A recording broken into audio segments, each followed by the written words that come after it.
auteurs comme Samuel Valenzy, Mélodie Mouret, Aïda Asgharzadeh, Nicolas Le Bréquir, et même de ma génération, Sébastien Azzopardi, Jean-Philippe Daguerre. Mmh. On est dans un... Il y a de plus en plus de producteurs de théâtre privés aujourd'hui misent non plus sur des têtes d'affiche, mais sur des auteurs.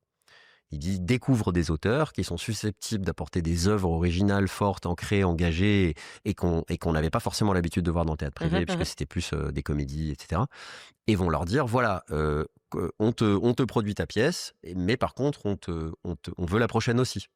Donc ils misent sur l'avenir en fait. Et donc ce qui s'est passé depuis 15 ans, c'est qu'il y a eu cette espèce de shift où maintenant vraiment les auteurs qui sont capables de raconter des histoires de troupes et qui ont été aussi biberonnés justement à la série, au cinéma, etc. et qui ont chacun a ses propres influences parce que Bien sûr. Mélodie Mouret, elle a ses influences, Samuel Valency, il a ses influences. Il y en a un qui va faire des trucs plus politiques, l'autre qui va faire des trucs plus lyriques, que sais-je. Et toi, c'est quoi tes influences d'ailleurs?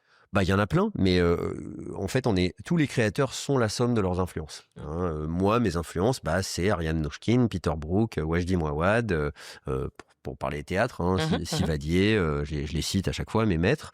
Mais c'est aussi les BD que je lisais gamin, c'est aussi Lesquels, des par bouquins. exemple? Moi, je suis un gros lecteur de BD, Mmh. donc que de la BD franco-belge, des classiques de Tintin, Spirou, etc.